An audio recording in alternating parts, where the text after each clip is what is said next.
Hello students, कैसे हैं आप लोग। तो हम लोग पढ़ रहे हैं रिडॉक्स रिएक्शन, और रिडॉक्स रिएक्शन में लास्ट क्लास में हम लोगों ने पढ़ा कॉन्सेप्ट ऑफ इक्विवेलेंस, यानी इस कॉन्सेप्ट को समझने के लिए एक दो डिफिनीशन पढ़ा। एक था नॉर्मलिटी। क्या था भाई?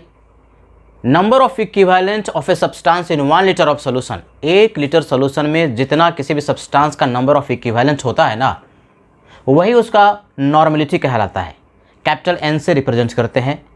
नंबर ऑफ इक्विवेलेंट के लिए एक फार्मूला आया था, नॉर्मलिटी गुने वॉल्यूम, यानी एन गुने वी। अब ये नंबर ऑफ इक्विवेलेंट कैसे निकालते हैं? तो नंबर ऑफ इक्विवेलेंट कैलकुलेट करने के लिए फार्मूला था, ऊपर में उस सब्सटेंस का मास रखेंगे ग्राम में और डिवाइड कर देंगे इक्विवेलेंट मास से।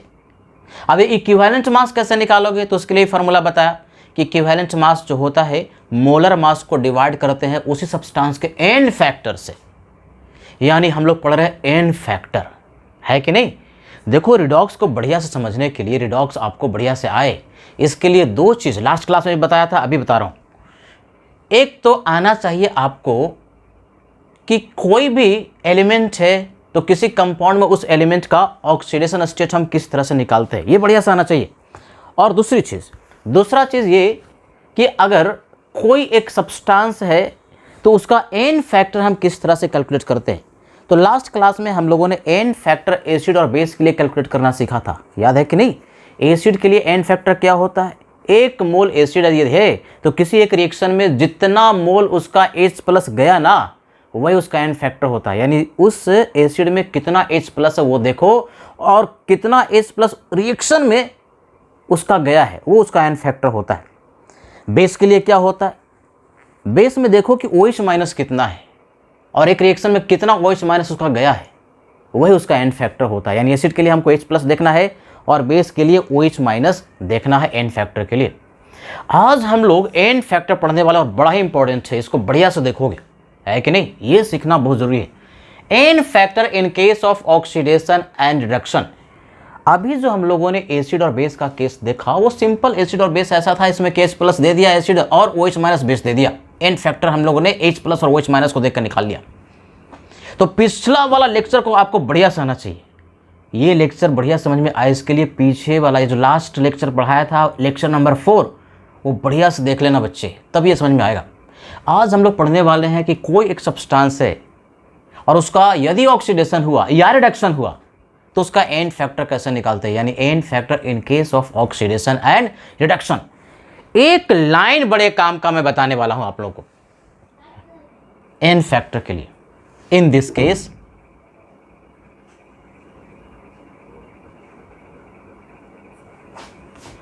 N factor is equal to number of mole of electrons transferred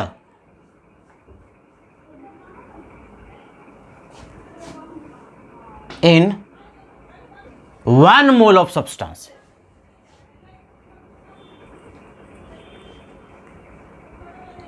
इस लाइन को ना मैं बहुत बार यूज करूंगा आने वाले लेक्चर्स में। क्या कहता है एन फैक्टर किस केस में? यदि किसी भी सब्सटेंस का ऑक्सीडेशन हो रहा या रिडक्शन हो रहा तो उसमें कहता यह है कि देखो कि 1 मोल सब्सटेंस में कितना मोल इलेक्ट्रॉन का ट्रांसफर हो रहा है, या तो लॉस होगा या तो गेन होगा। इलेक्ट्रॉन का क्या होता है, ट्रांसफर जब होता है तो क्या होता है, या तो लॉस होता है या तो गेन होता है। तो 1 मोल सब्सटेंस में जितना मोल इलेक्ट्रॉन का ट्रांसफर होता है वही उसका एन फैक्टर कहा जाता है। अब जरा देखो भाई, जैसे हमने लिखा 5A, है कि नहीं, और इसमें हमने लिख दिया 5 इलेक्ट्रॉन का ट्रांसफर हो रहा है, कोई एक प्रोडक्ट दिया से 2B, ऐसा कुछ स्टोइकोमेट्रिक कोएफिशिएंट लिखा हुआ है कि नहीं। तो देखो कि 5 मोल A में कितने मोल इलेक्ट्रॉन का ट्रांसफर हो रहा है। 5 मोल A में 5 मोल इलेक्ट्रॉन का ट्रांसफर हो रहा है। स्टोइकोमेट्रिक कोएफिशिएंट देखो, यानी रिएक्शन को पहले ना बैलेंस कर लेते हैं, चार्ज भी बैलेंस कर लेते हैं, और उसमें फिर देखते हैं 1 मोल किसी भी सब्सटेंस में जितना मोल इलेक्ट्रॉन का ट्रांसफर हुआ। बताओ ये कितना स्टोइकियोमेट्रिक कोएफिशिएंट लिखा है 5, ये कितना लिखा 5, यानी 5 मोल में 5 मोल इलेक्ट्रॉन का ट्रांसफर हो रहा है। तो एन फैक्टर कोई पूछे कि ए का कितना होगा, तो 5 मोल में 5 इलेक्ट्रॉन का ट्रांसफर हो रहा है, तो 1 मोल में तुमको देखना है। तो इलेक्ट्रॉन का ट्रांसफर 5 मोल में, तो 1 मोल के लिए 5 से डिवाइड कर दिया, यानी एन फैक्टर 1 हो गया। यानी बेसिकली क्या करना है, आपने रिएक्शन को चार्ज से बैलेंस कर दिया, रिएक्शन को भी जितने भी सब्सटेंस थे सबको बैलेंस कर लिया, स्टोइकियोमेट्रिक कोएफिशिएंट लिख लिया। तो जितना मोल इलेक्ट्रॉन का ट्रांसफर हो रहा है ऊपर में रखो और उस सब्सटेंस का स्टोइकियोमेट्रिक कोएफिशिएंट से डिवाइड कर दो, वो एन फैक्टर कहा जाएगा। जैसे बी के लिए भी देखो कितने मोल इलेक्ट्रॉन का ट्रांसफर हो रहा है, 5 मोल इलेक्ट्रॉन का ट्रांसफर। इसका स्टोइकियोमेट्रिक कोएफिशिएंट कितना है, 2 है। तो क्या बी का एन फैक्टर निकाल सकते हैं? बिल्कुल निकाल सकते हैं। अलग अलग सब्सटेंस का एन फैक्टर अलग अलग हो सकता है, रिएक्शन का एन फैक्टर नहीं होता। रिएक्शन में जो पार्टिसिपेट कर रहे हैं रिएक्टेंट या प्रोडक्ट, उनका एन फैक्टर होता है। तो बताओ 2 मोल 5 मोल, यानी 2 मोल बी में 5 मोल इलेक्ट्रॉन का ट्रांसफर हो रहा है। हमें 1 मोल के हिसाब से देखना है। क्या करोगे, जितना मोल इलेक्ट्रॉन का ट्रांसफर हुआ ना, 5 मोल इलेक्ट्रॉन का ट्रांसफर, उस सब्सटेंस का स्टोइकियोमेट्रिक कोएफिशिएंट से डिवाइड कर दो, यानी 2 से डिवाइड कर दो, तो एन फैक्टर हो गया 5/2। इसी तरह से कोई भी एक रिएक्शन दिया हुआ है, उसको बैलेंस होना चाहिए, चार्ज से भी बैलेंस होना चाहिए, और जितने भी आइटम्स है दाएं और बाएं वो भी बैलेंस होना चाहिए। मान लो एक और हाइपोथेटिकल हमने रिएक्शन लिया, दूसरा, जैसे 2A + 4B, 10 मोल इलेक्ट्रॉन का ट्रांसफर हुआ, 5C + 9D, ऐसा कोई एक रिएक्शन है जिसमें कि रिएक्टेंट A और B है, प्रोडक्ट C और D है, और स्टोइकियोमेट्रिक कोएफिशिएंट से इसको बैलेंस किया हुआ है, चार्ज भी बैलेंस किया हुआ है। पहले ये बताओ कि इलेक्ट्रॉन लेफ्ट में यहाँ रखा कि राइट में? लेफ्ट में रखते हैं तो क्या होता है, याद है? इलेक्ट्रॉन का गेन हो रहा है। इलेक्ट्रॉन जहाँ पर गेन होने का प्रोसेस होता है उसको क्या कहते हैं, रिडक्शन। बाएं तरफ इलेक्ट्रॉन लिखा है रिडक्शन, दाएं तरफ लिखा रहता तो लॉस होता ऑक्सीडेशन, यानी ये भी रिडक्शन का है, ये भी रिडक्शन का है, ये सब याद होना चाहिए। तो देखो A और B रिएक्टेंट है, C और D प्रोडक्ट है, यानी कितने स्पेसिस है, 1 2 3 4, तो चारों स्पेसिस का एन फैक्टर डिफरेंट हो सकता है। एन फैक्टर रिएक्शन के लिए नहीं, बल्कि रिएक्शन में जितने भी रिएक्टेंट्स और प्रोडक्ट होता है उनके लिए, उस सब्सटेंस के लिए एन फैक्टर होता है, और N factor is always positive. क्या सूत्र बता रहा है, ये बहुत ही इंपॉर्टेंट है भाई, इसको एकदम याद कर लेना है बढ़िया से। 1 मोल सब्सटेंस में जितना मोल इलेक्ट्रॉन का ट्रांसफर होता है, 1 मोल किसी भी सब्सटेंस में जितना मोल इलेक्ट्रॉन का ट्रांसफर होता है, वही उसका एन फैक्टर कहा जाता है। यानी करोगे क्या, कैसे निकालोगे, पहले देखो कितना मोल इलेक्ट्रॉन का ट्रांसफर हो रहा है, 10 मोल इलेक्ट्रॉन का ट्रांसफर हो रहा है, तो 10 को ऊपर में रखना है। कितने मोल ए में, 2 मोल ए में, यानी पर मोल लेकिन आपको निकालना है। तो क्या करोगे, 2 में 10 है तो 1 में 10/2, यानी बेसिकली करना क्या है, जितना मोल इलेक्ट्रॉन का ट्रांसफर हुआ ना उसको ऊपर में रखो और उस सब्सटेंस का स्टोइकियोमेट्रिक कोएफिशिएंट से डिवाइड कर दो, है कि नहीं? तो एन फैक्टर मिल जाता है। सिमिलरली क्या बी के लिए एन फैक्टर बता सकते हो, 10 इलेक्ट्रॉन का ट्रांसफर हुआ, स्टोइकियोमेट्रिक कोएफिशिएंट 4। तो सर क्या ये फ्रैक्शन में भी होता है? बिल्कुल होता है। एन फैक्टर डेसिमल में भी हो सकता है कि नहीं? एक परफेक्ट ही नंबर होगा ऐसा कोई ज़रूरी नहीं है, इंटीजर ही होगा कोई ज़रूरी नहीं है, पॉजिटिव होगा, फ्रैक्शन भी हो सकता है। अब ज़रा देखो, क्या सी का एन फैक्टर निकाल सकते हो? निकाल सकते हो। क्या बताया, जितना मोल इलेक्ट्रॉन का ट्रांसफर हो रहा है 10 पूरे रिएक्शन में, स्टोइकियोमेट्रिक कोएफिशिएंट 5 है, 5 डिवाइड कर दिया, एन फैक्टर 2 हो गया। क्या डी का लिख सकते हो, 10 मोल इलेक्ट्रॉन का ट्रांसफर हुआ और स्टोइकियोमेट्रिक कोएफिशिएंट 9 है, तो एन फैक्टर डी के लिए 10/9 के बराबर हो गया। क्या सिखाया, एन फैक्टर ऑक्सीडेशन और रिडक्शन के केस में डिफाइन ऐसे करते हैं कि 1 मोल सब्सटेंस में जितना मोल इलेक्ट्रॉन का ट्रांसफर हो रहा है वही उसका एन फैक्टर होता है कि नहीं? तो अगर एक रिएक्शन बैलेंस दे दिया और उसमें इलेक्ट्रॉन का ट्रांसफर भी दे दिया, तो इलेक्ट्रॉन के ट्रांसफर को ऊपर में रखो और जो सब्सटेंस है रिएक्टेंट या प्रोडक्ट उसके स्टोइकियोमेट्रिक कोएफिशिएंट से डिवाइड कर दो, सारे ही रिएक्टेंट और प्रोडक्ट का एन फैक्टर निकल करके आ जाता है। अब सवाल ये उठता है कि क्या सर एन फैक्टर को कैलकुलेट करने के लिए हमेशा ही रिएक्शन का बैलेंस करना जरूरी है? तो आंसर है नहीं। हर बार बैलेंस करके एन फैक्टर निकालने से आंसर तो आएगा, लेकिन बैलेंसिंग पहले करो और फिर एन फैक्टर कैलकुलेट करो तो काफ़ी टाइम लग जाएगा। तो क्या कोई शॉर्टकट विधि है? बिल्कुल है। यानी number of mole of electron कितना ट्रांसफर हुआ एक मोल सब्सटेंस में, वो हम लोग सिर्फ अगर पता है कि रिएक्टेंट क्या है, प्रोडक्ट क्या है, सिर्फ इतने से देख करके एन फैक्टर कैलकुलेट कर सकते हैं। कैसे करेंगे अभी हम लोग देखते हैं कुछ केस को लेकर के। पहले इसको नोट कीजिए।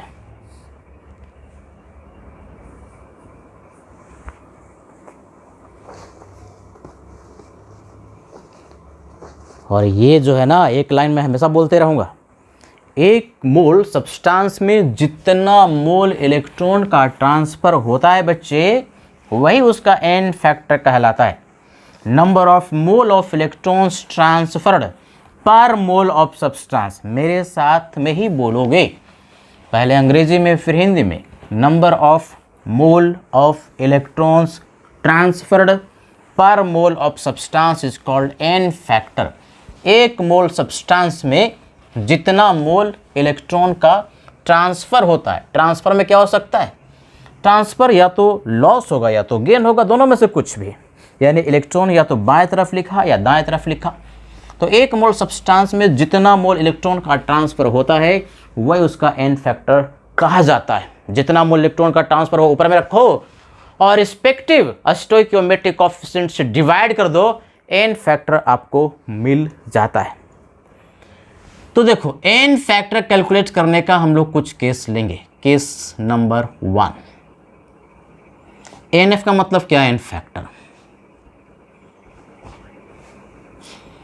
इन case where only one type of atom is undergoing change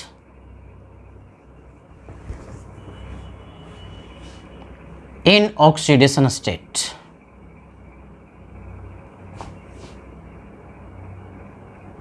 कहता ये है पहले केस में एन फैक्टर ऐसे केस में ज्ञात करना जिसमें कि उस सब्सटेंस में से किसी एक ही तरह के एटम का, यानी एक ही तरह के एलिमेंट का ऑक्सीडेशन नंबर चेंज हो रहा है। ऑक्सीडेशन नंबर या तो बढ़ रहा है या तो घट रहा है। उस केस में एन फैक्टर हम किस तरह से निकालेंगे? 100% कॉन्सेंट्रेशन यही होनी चाहिए। देखो सर, जैसे कंपाउंड लिया AXBY है कि नहीं, इन जनरल, पहले जनरल कोई कंपाउंड XBY लेकर के देखते हैं और इससे प्रोडक्ट जो मिला वो दिया हुआ रहेगा क्वेश्चन में। एक A है और दूसरा B है। अब ऑक्सीडेशन स्टेट A और B का पहले निकाल लेंगे, वो तो निकालने आना चाहिए। मान लो कि A का ऑक्सीडेशन स्टेट जो है वो स्मॉल a है और इसका स्मॉल b ऐसे लिख दिया, निकाल करके यहां पर पुट कर देना है। और A का ऑक्सीडेशन स्टेट जो है ना प्रोडक्ट में चेंज हो गया, A से C हो गया, या तो बढ़ गया या तो घट गया लेकिन चेंज हो गया A से C। लेकिन B का ऑक्सीडेशन स्टेट प्रोडक्ट में चेंज नहीं किया, ये B का B रह गया।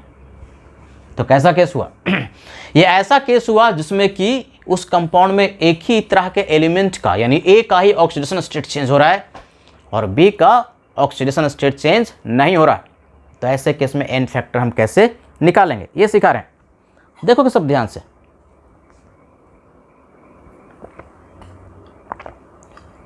क्या करेंगे भाई?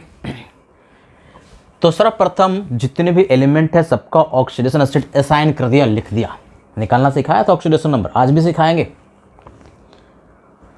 तो एन फैक्टर ऐसे केस में ना क्या करोगे, जिसका चेंज हो रहा है उसको देखो। किस एलिमेंट का चेंज हो रहा है? ए का। यहां कितना था? ए। कितना होगा प्रोडक्ट में? सी। तो चेंज देखो, किसी में किसी को घटा दो, सी में से ए को घटा दो या ए में से सी को घटा दो, उसका मैग्नीट्यूड ले लो। हमें मॉड लेना है, मैग्नीट्यूड। ये ए है ये सी है, दोनों का डिफरेंस का मैग्नीट्यूड ले लिया। तो ये जो आप ऑक्सीडेशन नंबर लिखते हैं बेसिकली कैसे आता है? या तो इलेक्ट्रॉन को लूज करने से या तो इलेक्ट्रॉन को गेन करने से, तभी ना ऑक्सीडेशन स्टेट जो है चेंज हो गया। एक अगर इलेक्ट्रॉन लॉस होगा तो एक प्लस चार्ज आ जाएगा, 2 इलेक्ट्रॉन का लॉस होगा तो 2 प्लस चार्ज आ जाएगा। यानी बेसिकली ऑक्सीडेशन स्टेट का चेंज होना इलेक्ट्रॉन के ट्रांसफर से ही होता है। तो आपने क्या किया, इलेक्ट्रॉन का ट्रांसफर ही निकाला, कितना, C-A, कितने एटम के हिसाब से, एक एटम के हिसाब से। लेकिन क्या इस कंपाउंड में एक एटम है कि एक्स एटम है, एक्स एटम है, तो किससे मल्टीप्लाई कर दोगे, एक्स से। तो एक मोल सब्सटेंस में इतने मोल इलेक्ट्रॉन का ट्रांसफर हुआ, यही उसका एन फैक्टर कहा जाता है। अब बी का तो चेंज किया नहीं, तो बी के लिए अगर लिखना भी चाहो तो b - b = 0 हो जाएगा। यानी बेसिकली एन फैक्टर तुम्हारे पास ये आ गया, यही आंसर होगा। जैसे फॉर एग्जांपल, एकदम सिंपल एग्जांपल समझते हैं, लिया K2Cr2O7 और राइट हैंड साइड में आ गया, मान लो कंपाउंड दे दिया Cr2O3। अब देखने से ही लग रहा है कि किस एलिमेंट का चेंज हो रहा है। देखो यार, पोटेशियम फर्स्ट ग्रुप एलिमेंट का, उसका ऑक्सीडेशन स्टेट चेंज तो करता नहीं। कंपाउंड में अगर है तो K का ऑक्सीडेशन स्टेट हमेशा ही +1 होता है, फर्स्ट ग्रुप एलिमेंट का +1 होता है, तो वो चेंज करेगा नहीं। और ऐसे भी कॉमन सेंस है, K तो है ही नहीं, तो उसका नहीं चेंज कर रहा। और ऑक्सीजन का जनरली ऑक्सीडेशन स्टेट क्या सिखाया था, -2, तो यहां पर भी -2 है, इस कंपाउंड में भी -2 है, यानी ऑक्सीजन का चेंज नहीं कर रहा। तो कौन बच गया, क्रोमियम। तो ऑक्सीडेशन नंबर क्रोमियम का चेंज कर रहा है, तो क्या करोगे, क्रोमियम का ऑक्सीडेशन नंबर को लिखोगे, यहां पर भी लिखोगे और यहां पर भी लिखोगे। तो क्या ऑक्सीडेशन नंबर हमने कैलकुलेट करना सिखाया था, नहीं। अगर सीखे हो तो नहीं हो पाएगा भैया। K2Cr2O7 में क्रोमियम का ऑक्सीडेशन स्टेट निकालना है। कैसे निकालोगे, पोटेशियम का +1 होता है, तो एक के लिए 1 तो 2 के लिए 2, पहले क्लास में सिखाया था, दूसरे क्लास में सिखाया था। क्रोमियम का ही तो पता करना, x मान लिया तो 2 एटम है तो 2x, और ऑक्सीजन का -2 होता है, तो 7 एटम है तो 7 दूना 14 = टोटल चार्ज इस पर 0 है, तो 0 के बराबर कर दिया। x का वैल्यू निकाला +6 के बराबर है। यानी बेसिकली यहां पर क्रोमियम पर +6 ऑक्सीडेशन स्टेट है, और यहां पर क्रोमियम पर क्या निकाल सकते हो, रफ में पटाख से निकाल लेते हैं, Cr2O3। भाई क्रोमियम का निकालना था, इसका x मान लिया, तो 2 एटम है 2x -3 दूना 6 ऑक्सीजन के अनुसार = 0, यानी x का वैल्यू आ गया +3। यानी इस क्रोमियम पर प्रोडक्ट में जो क्रोमियम है उस पर ऑक्सीडेशन नंबर +3 है। +6 से +3 में गया, एन फैक्टर निकालना है। क्या सिखाया था, देखो कि उस एलिमेंट का कितना ऑक्सीडेशन स्टेट एक एटम के अनुसार चेंज किया। तो किसी में भी किसी को घटा दो, 3 में से 6 के घटाओ या 6 में से 3 को घटाओ, बस मॉड लेना है। और क्या करें, 7 से गुना करें कि ये वाला 2 से गुना करें कि ये 2 से गुना करें। जिस एलिमेंट का चेंज हो रहा है ऑक्सीडेशन नंबर, उसकी संख्या देखो कितना एटम है। क्रोमियम का चेंज हो रहा है, कितना एटम है, 2 एटम, किससे गुना कर दिया, 2 से, तो कितना हो गया, एन फैक्टर 6 के बराबर है कि नहीं। तो इस तरह से एन फैक्टर निकल गया। और एन फैक्टर यदि आपको ज्ञात हो जाए तो इक्विवेलेंट मास कैलकुलेट करना सीखा था। ए का मतलब क्या, इक्विवेलेंट मास क्या भाई, मोलर मास। एम का मतलब molar mass divide by N factor, और एन फैक्टर 6 आया तो molar mass divide by 6। K2Cr2O7 का एटॉमिक मास को जोड़ देंगे, सबका मोलर मास आएगा, और एन फैक्टर से डिवाइड कर देंगे तो आपके पास इक्विवेलेंट मास उस कंपाउंड का आ जाएगा। है कि नहीं, इंटरेस्टिंग है। पहले इसको नोट करो, बहुत सारा एग्जांपल लेकर के सिखाते हैं, ये आना जरूरी है। एन फैक्टर कंपाउंड्स का कैलकुलेट करना अगर आ गया तभी आप रिडॉक्स सीख पाएंगे। मैक्सिमम टाइम नीट और जेईई मेंस में तो सिर्फ पूछ लेता है एन फैक्टर ही भाई, तो आपको आना चाहिए। और आगे जा करके हम लोग टाइट्रेशन जो पढ़ेंगे ना, जिसको कि बहुत टफ माना जाता है, होता नहीं है टफ, मानते हैं लोग, क्योंकि एन फैक्टर अगर समझ में नहीं आया तो टफ ही है। एन फैक्टर की नॉलेज होना बहुत जरूरी है। तो चलो कुछ और एग्जांपल्स हम लोग समझते हैं। पहला केस हम लोग ले रहे हैं जिसमें कि कंपाउंड्स में से किसी एक तरह के एलिमेंट का ही ऑक्सीडेशन स्टेट चेंज कर रहा है, बाकी किसी का चेंज नहीं कर रहा है। तो एन फैक्टर कैसे निकालें ये हम लोग देख रहे हैं। जैसे देखो बच्चे, अगर मैं यहाँ पर एक कंपाउंड लूँ C2O4 2 माइनस, ऑक्सलेट आयन है, और इसका प्रोडक्ट है CO2, और तुमको कह दिया कि इसका एंड फैक्टर निकालो ऑक्सलेट आयन का C2O4 2 माइनस का। तो देखते के साथ ही दिमाग में आ जाना चाहिए कि किस एलिमेंट का ऑक्सीडेशन स्टेट चेंज हो रहा होगा। अरे ऑक्सीजन को तो -2 होता है, रूल है ना, ऑक्सीजन का -2 होता है जनरली कंपाउंड में -2, तो यहाँ पर ही -2 यानी ऑक्सीजन का चेंज नहीं कर रहा, किसका फिर चेंज कर रहा होगा, कार्बन का। तो कार्बन का ऑक्सीडेशन स्टेट आपको असाइन करना पड़ेगा, यहां पर भी और यहां पर भी। तो क्या करोगे, क्या इसका ऑक्सीडेशन नंबर निकालने आता है कि भूल गया सब, बहुत बार सिखा है, देखो हम आज फिर सिखा रहे हैं। कंपाउंड है C2O4 2 माइनस, रफ में कर लोगे, कार्बन पर निकालना ऑक्सीडेशन स्टेट, क्या मान लेते हैं, x मान लेते हैं ना। तो 2 आइटम है तो 2x, ऑक्सीजन के 4 आइटम तो 4 दूना 8, और टोटल चार्ज -2 के बराबर कर दिया। न्यूट्रल रहता है तो 0 करते हैं, टोटल चार्ज -2 है तो -2 के बराबर कर दिया। x का वैल्यू आ गया, 8 में से 2 को घटाओ तो 6/2 कितना, +3, यानी ऑक्सलेट आयन में कार्बन पर ऑक्सीडेशन स्टेट +3 है। यहां देखते हैं बच्चे CO2 में, इंटेलिजेंट बच्चा तो ऐसे देख लेगा, 2 दूना 4, ऑक्सीजन पर -2 होता है, तो 2 आइटम है 2 दूना 4, इस पर -4 तो इस पर +4, या फिर रफ में फटाक से ऐसे कर लिया, कार्बन पर निकालना है, x मान लिया, एक ही आइटम है इसलिए 1x, एंड ऑक्सीजन का -2, 2 आइटम है तो -4 इक्वल टू 0, क्योंकि ओवरऑल चार्ज 0 है तो x इक्वल टू +4। तो यहां पर ऑक्सीडेशन स्टेट +4 हो गया। कभी कभी सिर्फ ये पूछ देता है कि बताओ कि कंपाउंड का क्या हुआ, इसका ऑक्सीडेशन हुआ कि रिडक्शन हुआ। तो ऑक्सीडेशन स्टेट कार्बन का घट गया कि बढ़ गया, बढ़ गया, 3 से 4 हो गया, 4 हो गया तो बोलो क्या हुआ, ऑक्सीडेशन हुआ, पढ़ चुके हैं। ऑक्सीडेशन नंबर बढ़ता है तो कंपाउंड का ऑक्सीडेशन होता है, ऑक्सीडेशन स्टेट घटता है तो रिडक्शन होता है। अब इसका एंड फैक्टर निकालना है बच्चे, क्या करोगे क्या करोगे, क्या सिखाया, एक ही तरह के एलिमेंट का ऑक्सीडेशन स्टेट चेंज कर रहा है, तो एंड फैक्टर के लिए उसके एक एटम में चेंज देखो, किस में किसको घटा, किसी में किसी को घटा दो, 4 में से 3 को घटाओ या 3 में से 4 को, उसका मैग्नीट्यूड हमको चाहिए। और उस एलिमेंट की संख्या देखो कि उस कंपाउंड में कितना एटम है उस एलिमेंट का। तो कार्बन का कितना एटम, 2, क्या ऑक्सीजन के 4 एटम से गुना करें, 4 से कि 2 से, 4 से गुना करें कि 2 से, तो कार्बन का 2 एटम है तो 2 से गुना करेंगे। तो एंड फैक्टर तुम्हारे पास बच्चे 1 गुने 2 कितना हो गया, 2, है ना इंटरेस्टिंग। इसी तरह से कोई भी बहुत तरह का कंपाउंड तुम्हारे पास देगा, एंड फैक्टर फटाफट कैलकुलेट कर सकते हो, है कि नहीं। जैसे अगर मैं कह दूं कि कंपाउंड मान लो कि है ये Fe2O3 और Fe2O3 से चला गया Fe+2 में, ऐसे दे दिया, रिएक्टेंट प्रोडक्ट दिया रहेगा, और एंड फैक्टर तुमसे पूछ लेगा कि Fe2O3 का बताओ। क्या लगता है, देखते के साथ पता चल गया कि आयरन का ही चेंज कर रहा है। कॉमन सेंस कहता है ऑक्सीजन तो दिया भी नहीं उधर, इसका मतलब ऑक्सीजन का चेंज ही नहीं कर रहा होगा इसलिए नहीं दिया। तो चेंज किसका कर रहा है, आयरन का। तो आयरन पर ऑक्सीडेशन स्टेट दोनों जगह में असाइन करना पड़ेगा। तो पहले यहां करते हैं Fe2O3, कहां करोगे, रफ में पहले लिख लेंगे Fe2O3, ऐसा लिख लिया Fe2O3, आयरन का x मान लिया, 2x हो गया, -3 दूना 6 इक्वल टू 0, तो x का वैल्यू आ गया +3। कैमरे में आ रहा है कि नहीं आ रहा,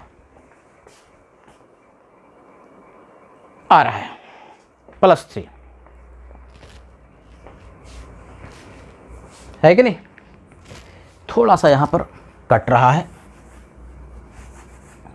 कैसे किया, Fe2O3 जो है, चलो इधर कर लेते, इधर आ रहा है Fe2O3, रफ में लिखा, आयरन पर हमको ऑक्सीडेशन नंबर चाहिए, x मान लिया तो 2x, और ऑक्सीजन का होता है -2 तो -6 इक्वल टू 0, तो x का वैल्यू कितना हो गया, +3। यानी इस आयरन पर ऑक्सीडेशन नंबर +3 है बच्चे, और इस आयरन पर +2 है। +2 ये सर कैसे आप निकाल लिए, कोई भी अगर एक एटम लिखा और एक ही एटम है तो उस पर जो चार्ज है वही उसका ऑक्सीडेशन नंबर है। तो आयरन पे +2 है, यहां निकालने की थोड़ी ना जरूरत है, अकेला एटम दिया है, जो चार्ज है वही उसका ऑक्सीडेशन नंबर है। तो एन फैक्टर जो होगा, डिफरेंस देखो, 3 घटाओ 2, किससे गुना करें, 3 से गुना करें कि 2 से करें, तो जिस एलिमेंट का चेंज कर रहा है, किसका चेंज कर रहा है, आयरन का। कितना एटम है, 2 एटम, किससे गुना कर दिया, 2 से, तो एन फैक्टर 2 हो गया। तो इस तरह से हम लोग एन फैक्टर किसी भी कंपाउंड का निकाल लेते हैं जिसमें कि एक ही तरह के एलिमेंट का ऑक्सीडेशन स्टेट चेंज कर रहा है।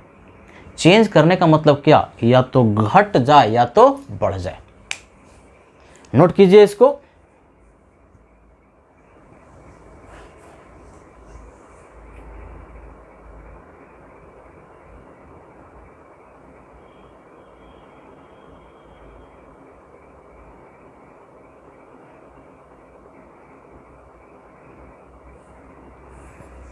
कुछ और एग्जाम्पल से समझते हैं। देखो इसमें जो हम एग्जाम्पल ले रहे हैं ना, बड़ा इंपॉर्टेंट है, और यही सब एग्जाम्पल जो है आगे जा कर के टाइट्रेशन में मिलेगा। यही सब कंपाउंड इस्तेमाल होता है टाइट्रेशन में। K2Cr2O7 खूब इस्तेमाल होता है, एक पावरफुल ऑक्सीडाइजिंग एजेंट है। फिर ऑक्सलेट आयन है, काफ़ी इस्तेमाल होता है, C2O4 2- वाला जो बताया। और क्या इस्तेमाल होता है भाई, एक KMnO4 होता है, पोटेशियम परमैंगनेट, उसका भी यूज काफ़ी होता है। तो उसका एग्जाम्पल लेते हैं। देखो ये जो KMnO4 है ना, क्या बोलते हैं, पोटेशियम परमैंगनेट। इसका 3 प्रोडक्ट हो सकता है। जानने वाली बात है, इनऑर्गेनिक से याद कर लेना है। एक +2 में जाता है, एक और है जिसमें कि प्रोडक्ट जो मिलता है वो +6 Mn+6 ऑक्सीडेशन स्टेट में जाता है, और KMnO4 एक और डिफरेंट कंडीशन में +4 में भी जाता है। ये तीनों बढ़िया से याद करना, कब कौन सा प्रोडक्ट मिलता है, खास करके KMnO4 वाला एक पावरफुल ऑक्सीडाइजिंग एजेंट है, और कभी कभी रिएक्शन ये नहीं देता, मीडियम की चर्चा कर देता है। यानी एसिडिक मीडियम है, H+ का मीडियम कैसा है, एसिडिक। H+ लिख दे इसका मतलब उसमें एसिड पड़ा हुआ है, एसिडिक मीडियम है। OH- लिख दे इसका मतलब मीडियम है, बेसिक, बेस पड़ा हुआ है।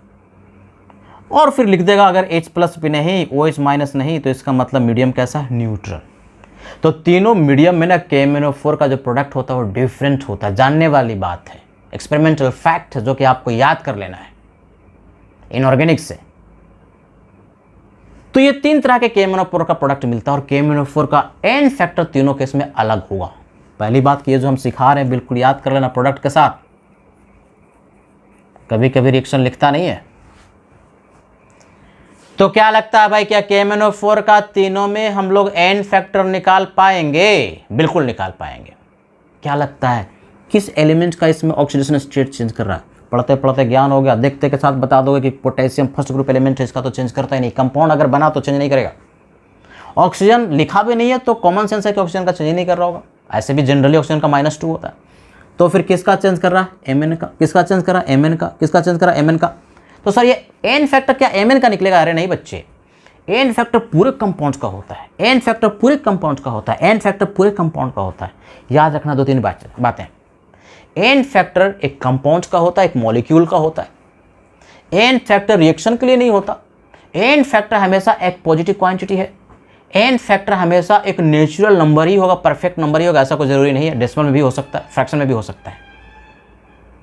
और N फैक्टर कैसे निकालते हैं? तो उसके लिए तो अगर रिएक्शन बैलेंस है तो सूत्रों का सूत्र, महाकॉन्सेप्ट, 1 मोल सब्सटेंस में जितना मोल इलेक्ट्रॉन का ट्रांसफर होता है उसको N फैक्टर कहते हैं। लेकिन हर एक केस में रिएक्शन को बैलेंस करने की जरूरत नहीं है, खाली रिएक्टेंट और प्रोडक्ट को देख करके हम लोग N फैक्टर निकाल सकते हैं। तो बहुत सारे केस लेंगे, जिसमें कि आज हम लोग पहला केस पढ़ रहे हैं कि N फैक्टर ऐसे सब्सटेंस का कैलकुलेट करना जिसमें कि उस कंपाउंड में से एक ही तरह के एलिमेंट का ऑक्सीडेशन स्टेट चेंज कर रहा है, या तो बढ़ रहा है या तो घट रहा है। तो क्या सीखा? पहले उस एलिमेंट का ऑक्सीडेशन स्टेट निकाल लो, यहाँ निकालो, यहाँ निकालो, यहाँ निकालो। निकालने आता है, कहाँ निकालोगे? रफ में ऐसे कर लिया, रफ में KMnO4 ऐसे लिख दिया बच्चे, और निकालना Mn का है। पोटेशियम का फर्स्ट ग्रुप एलिमेंट है +1, Mn का X मान लिया, एक ही एलिमेंट है, और ऑक्सीजन का कितना होता है -2, तो 4 एटम है, 4 दूना 8। ओवरऑल चार्ज 0, कोई न्यूट्रल मॉलिक्यूल है तो 0, समेशन 0, तो X का वैल्यू कितना होगा +7। यानी Mn पर ऑक्सीडेशन स्टेट +7 +7 +7, सब जगह हमने ऑक्सीडेशन स्टेट लिख लिया Mn का। अब राइट हैंड साइड में एटम के साथ उसका चार्ज भी दिया हुआ है, तो अगर एक ही एटम लिखा उस पर चार्ज जो लिखा वही उसका ऑक्सीडेशन स्टेट भी है, तो अलग से निकालने की जरूरत नहीं है। इस पे +2, इस पे +6, इस पे +4। तो इसका एन फैक्टर निकालते हैं। बोलो बच्चे डिफरेंस कितना, 7 घटाओ 2। बेसिकली दोनों का डिफरेंस दे दिया और ले लिया और उसका मैग्नीट्यूड देख लिया। तो 2 में से 7 को घटाओ या 7 में से 2 को घटाओ, मैग्नीट्यूड लेना है। N factor is always positive. अब किससे गुना करें इसमें, 1 से गुना करें कि 4 से गुना करें कि किससे करें? जिसका चेंज हो रहा है mn को देखो कितने एटम है, 1, तो 1 से गुना कर दिया, एन फैक्टर हो गया 5। एन फैक्टर निकल गया। एसिडिक मीडियम में KMnO4 का एन फैक्टर 5 होता है। कभी कभी ये पूछ भी लेता है। और प्रोडक्ट Mn+2 मिलता है। क्या इसी तरह से यहां पर एन फैक्टर हम निकाल सकते हैं क्या? निकाल सकते हैं इसको एन फैक्टर। Mn पर ऑक्सीडेशन स्टेट प्लस से बने, उधर +6, तो 7 में से 6 को घटा दिया, मॉड ले लिया और एटम Mn का 1 से गुना कर दिया, तो एन फैक्टर 1 के बराबर होगा। यानी बेसिक मीडियम में KMnO4 का एन फैक्टर 1 होता है। और यदि किसी कंपाउंड का एन फैक्टर निकाल लिया तो क्या उसका इक्विवेलेंट मास निकालने आता है? बार बार सिखा रहे। उसके मोलर मास को हम डिवाइड कर देंगे एन फैक्टर से। यानी KMnO4 का यहां पर यदि इक्विवेलेंट मास पूछता तो इसका मोलर मास निकालोगे, सबका एटॉमिक मास को जोड़ देंगे, मोलर मास मिलेगा, और एन फैक्टर जो 5 है उसे डिवाइड करेंगे तो उसका इक्विवेलेंट मास मिल जाएगा। क्या यहां पर एन फैक्टर निकाल सकते हैं? न्यूट्रल मीडियम में कितना चेंज किया बच्चे? 7 घटाओ 4, 3 चेंज कर रहा है। किससे गुना करें, 4 से कि 1 से? अरे जिस एटम का चेंज हो रहा है, Mn का चेंज, उसकी संख्या देखो 1 है, तो 1 से गुना कर दिया, तो एन फैक्टर कितना हो गया? 3। यानी न्यूट्रल मीडियम में एन फैक्टर KMnO4 का 3 के बराबर होता है। तो ये KMnO4 एक पावरफुल ऑक्सीडाइजिंग एजेंट है और इसका इस्तेमाल आगे आने वाले लेक्चर में, जिसमें कि हम लोग पढ़ेंगे टाइट्रेशन, उसमें काफ़ी होगा, तो इसको बढ़िया से याद कर लीजिए, नोट कीजिए। तो पहला केस हम लोगों ने पढ़ा एन फैक्टर कैलकुलेट करने का, जिसमें कि कंपाउंड में से एक ही तरह के एलिमेंट का ऑक्सीडेशन स्टेट चेंज कर रहा है। अब दूसरा केस लेते हैं।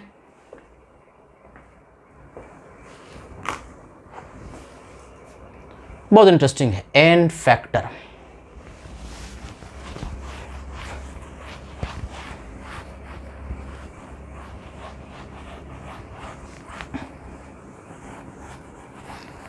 आज ही मैं आप लोगों को असाइनमेंट दूंगा, प्रोवाइड करवाऊंगा, जो कि ऐप पर भी जाएगा और चैट ग्रुप में भी मैं डाल दूंगा, वहाँ से भी आप डाउनलोड कर सकते हैं। और उस असाइनमेंट में क्या करना है ये भी मैं आपको बता दूंगा। यानी उसी असाइनमेंट में हर चीज़ है। उस असाइनमेंट में कौन कौन से क्वेश्चन करने हैं ये मैं असाइनमेंट आपको देता जाऊंगा और उसको आपको करना है, और फिर मैं उसको डिस्कशन करके अपलोड कर दूंगा। देखो बच्चे सब ध्यान से, एक चीज़ और, मैंने ऐप पर बता दिया हूं कि एक डॉट का टाइम होगा MWF में, टाइमिंग भी वहां पर लिख दिया, वो देख लेना कितने बजे है। आप मुझे कॉल करके उस समय डॉट पूछ सकते हैं, या व्हाट्सअप भी कर सकते हो, जो भी डॉट है। व्हाट्सअप नंबर भी वही है, कॉलिंग नंबर भी हमारा वही है, तो आप वहाँ से कॉल करके या व्हाट्सअप करके हमसे डॉट पूछ सकते हैं। लेकिन खास करके जो टाइमिंग हमने दिया है उस टाइम में कॉल करके आप हमसे पूछ सकते हैं। चलो भाई केस सेकंड लेते हैं।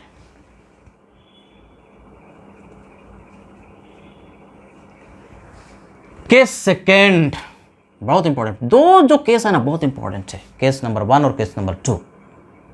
ये एकदम बिल्कुल परफेक्टली सबके लिए इंपॉर्टेंट है, चाहे JEE मेन की तैयारी कर रहे हो, JEE एडवांस की तैयारी कर रहे हो, या नीट की तैयारी कर रहे हो। एन फैक्टर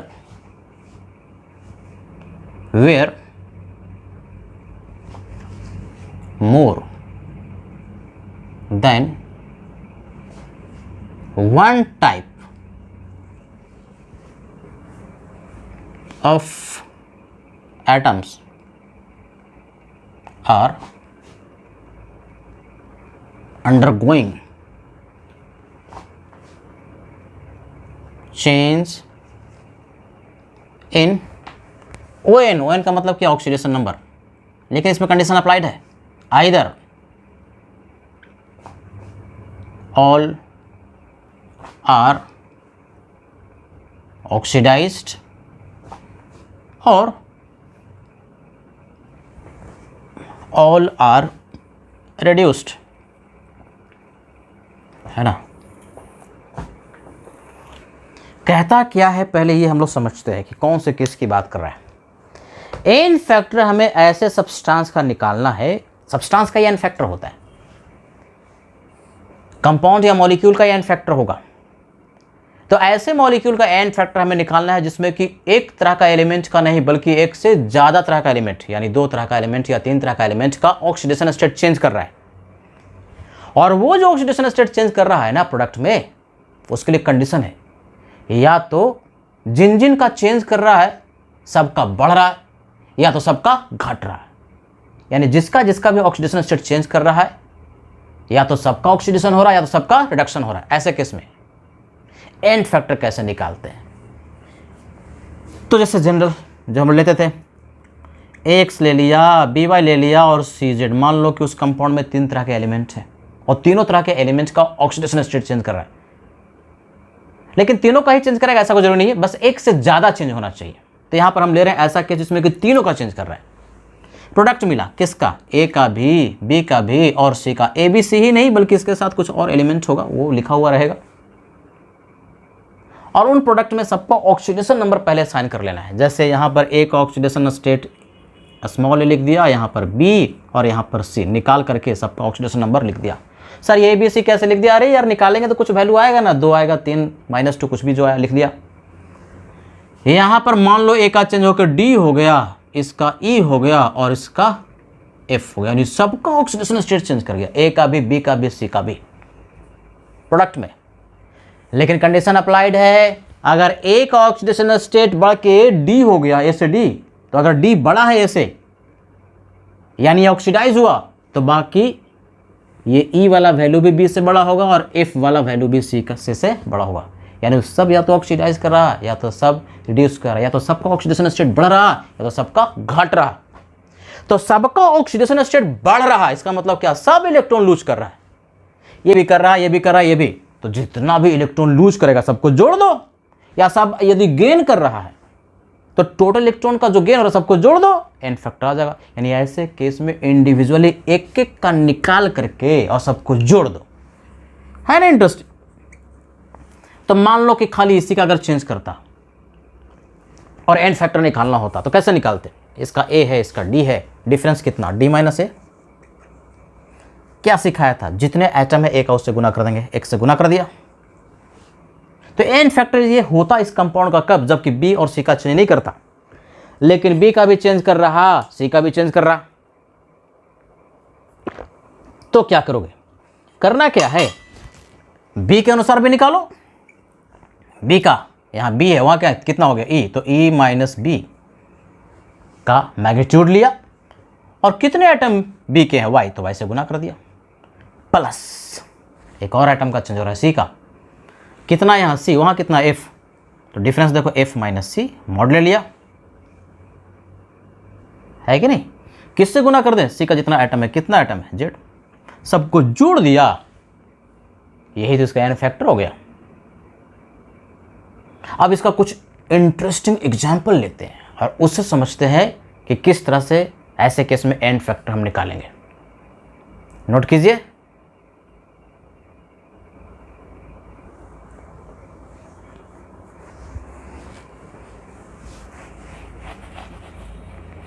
एग्जाम्पल से ही बहुत सारी चीजें समझ में आती हैं।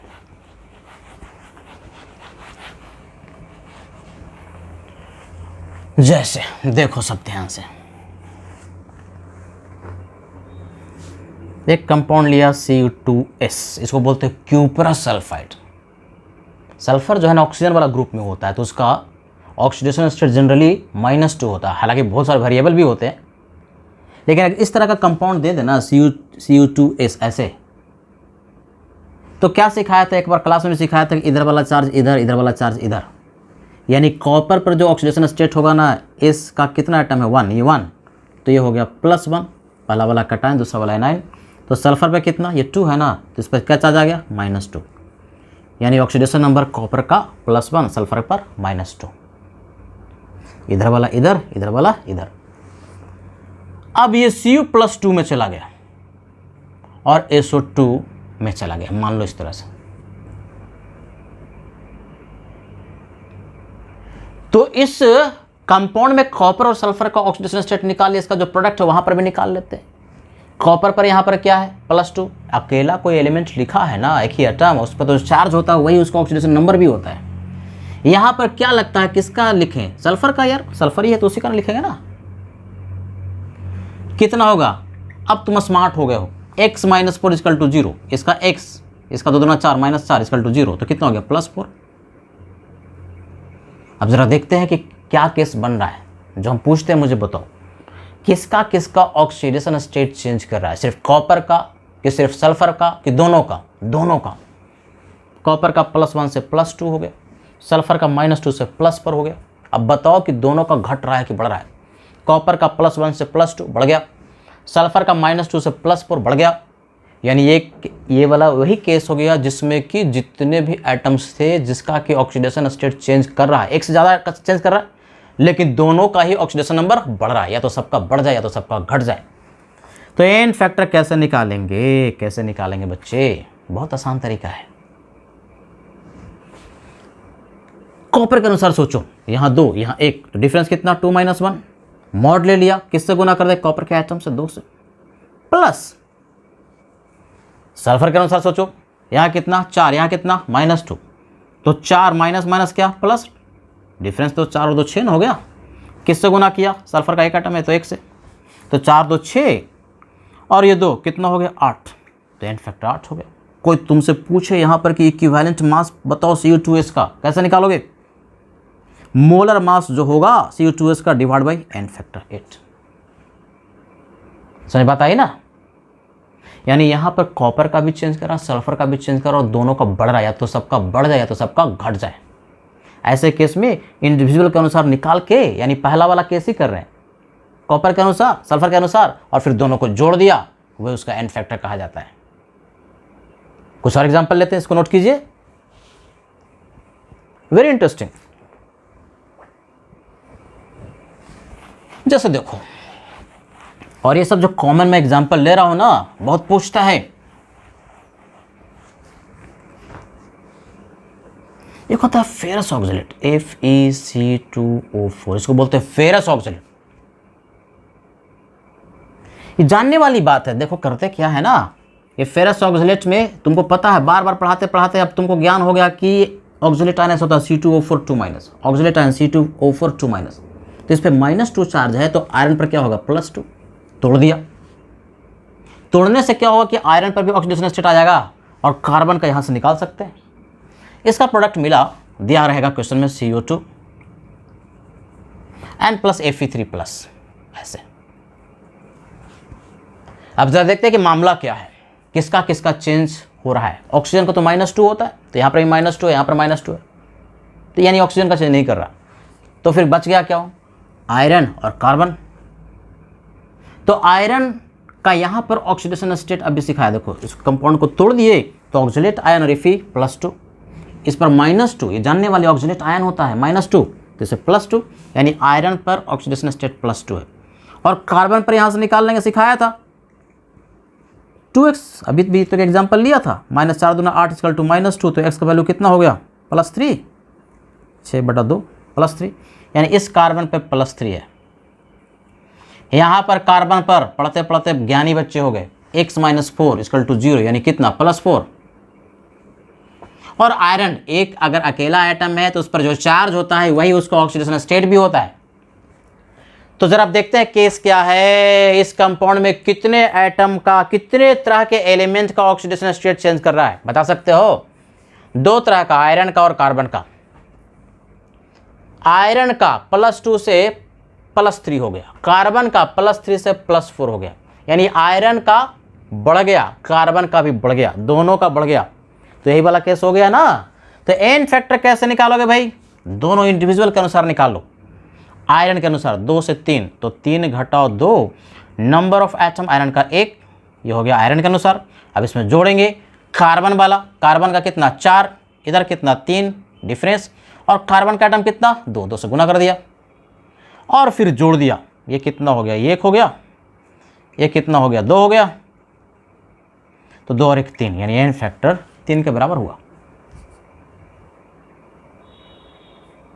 अब इसको रिवाइंड करो, नहीं समझ में आया तो और फिर से देखो कि हमने क्या बोला था। एक बार, दो बार, तीन बार जो मैंने बोला और उसको रिवाइंड करके दो बार तीन बार देखो, फिर बढ़िया समझ में आ जाएगा। नोट करो।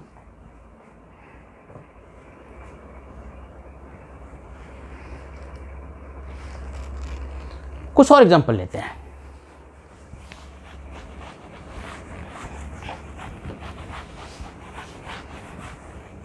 बढ़िया सीखना बच्चे, दो बार तीन बार वीडियो को देखो, नोट्स बनाओ। हमने तो हर तरह की व्यवस्था दे रखी है, ऐप पे भी अपलोड कर देता हूँ, यूट्यूब का लिंक भी भेज दे रहा हूँ, तो वहाँ से भी देख सकते हो। एक और एग्जांपल लेते हैं, जैसे Fe2SO4 थ्राइस फेरिक सल्फेट इसको कहते हैं। ये क्या हुआ, ये चला गया Fe+2 में और चल गया मान लो SO3 माइनस में। ये प्रोडक्ट मिला। अब एन फैक्टर इस कंपाउंड का निकालना है। क्या लगता है, क्या लगता है? पहले पता तो चलना चाहिए किसका किसका चेंज हो रहा होगा। तो ऑक्सीजन का साधारणतः जनरली -2 होता है, तो ऑक्सीजन का तो चेंज नहीं कर रहा, फिर किसका चेंज हो रहा होगा? आयरन का और सल्फर का। तो सर इतना बड़ा भयानक सा कंपाउंड में कैसे निकालें? तोड़ दिया करो इसको। देखो हम तोड़ के लिख रहे हैं, ये सल्फेट आयन है, जानकारी की बात, पढ़ते पढ़ते ज्ञान हो गया तुमको, ये सल्फेट आयन है। तो सल्फेट आयन में टूटेगा, इस पर चार्ज क्या, इधर वाला इधर -2, और आयरन Fe में टूटेगा, आयरन पे क्या चार्ज, इधर वाला इधर, चार्ज इधर वाला इधर, तो -2 इधर और +3 इस पर, +3। यानी आयरन पर +3 ऑक्सीडेशन स्टेट है और सल्फर पर यहाँ निकालना पड़ेगा। इसे निकाल लेंगे। x माना 4 दूना 8 ऑक्सीजन के लिए, इक्वल टू टोटल चार्ज -2 इस पर, तो x का वैल्यू आ गया +6। यानी यहाँ पर सल्फर पर ऑक्सीडेशन स्टेट जो है +6 के बराबर है। यहाँ पर आयरन का +2 और सल्फर पर यहाँ निकाल सकते हैं। क्या मान लिया, रफ में इधर लिख दिया सल्फाइट आयन है, यहाँ x कह दिया, -3 दूना 6 इक्वल टू -2, तो x का वैल्यू कितना हो गया, +4। तो इसमें +4 है। अब जरा देखते हैं कि जिसका जिसका चेंज हो रहा है, किसका कितने एटम का चेंज हो रहा है, दो तरह के एटम का चेंज हो रहा है, आयरन का और सल्फर का, है कि नहीं? अब देखते हैं कि चेंज हो रहा है तो क्या हो रहा है, सबका बढ़ रहा है कि घट रहा है। आयरन का +3 से +2 घट गया, सल्फर का +6 से +4 घट गया। यानी एक से ज़्यादा एटम का ऑक्सीडेशन स्टेट चेंज कर रहा है और उसमें भी दोनों का घट गया। तो क्या सिखाया था, या तो सबका बढ़ जाए या तो सबका घट जाए। तो ऐसे केस में एन फैक्टर कैसे निकालेंगे? बड़ा सिंपल, अब तो पढ़ते पढ़ते तुम भी होशियार हो गए। आयरन के अनुसार निकालो, तो 3 घटाओ 2, एटम कितना, 2 से गुना कर दिया, प्लस सल्फर का भी चेंज कराइए 6, ये कितना 4, तो 4 घटाओ 6 मॉडल लेना है। और एटम कितना, सल्फर का 3 एटम, SO4 थ्राइस है ना, तो 3 एटम किससे गुना कर दिया, 3 से। ये कितना हो गया 2, और ये कितना हो गया 3 दूना 6, ये 2 3 दूना 6, तो 6 और 2 8। एन फैक्टर 8 के बराबर हुआ। बात समझ में आ रही है? तो इस तरह से एन फैक्टर हम लोग कैलकुलेट कर लेते हैं। नोट कीजिए, एक और एग्जांपल लेंगे, थोड़ा सा डिफिकल्ट होगा, और वो जो एन फैक्टर है खास करके IIT एडवांस में ऐसा क्वेश्चन पूछ सकता है। नोट कीजिए,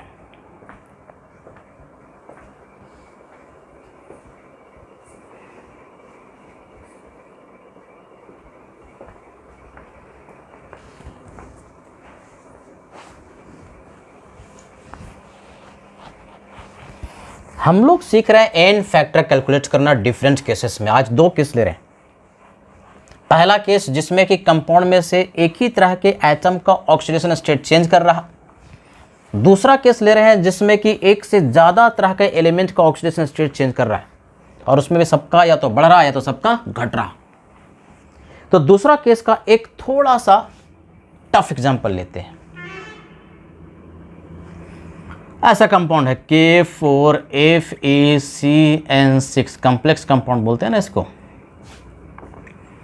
ये Fe3+ में कन्वर्ट हुआ, CO2 में गया और NO3- में गया। तो क्या क्या लग रहा है, कौन कौन है? पोटेशियम का तो चेंज करेगा नहीं, फर्स्ट ग्रुप एलिमेंट है, उसका तो +1 होता है कंपाउंड में। तो क्या लग रहा है? आयरन का चेंज हो रहा होगा, कार्बन और नाइट्रोजन का चेंज हो रहा होगा।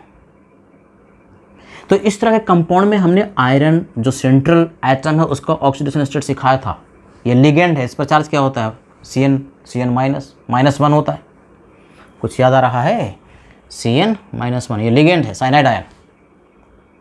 तो आयरन के लिए अगर निकालना है तो क्या मान लिया? पोटेशियम का 1 होता है, तो 1 का 1 तो 4 का 4, x माना आयरन का, और CN पर 1 पर -1 तो 6 पर -6 तो इक्वल टू 0, तो x का वैल्यू कितना आ गया? +2। यानी आयरन पर ऑक्सीडेशन स्टेट है +2।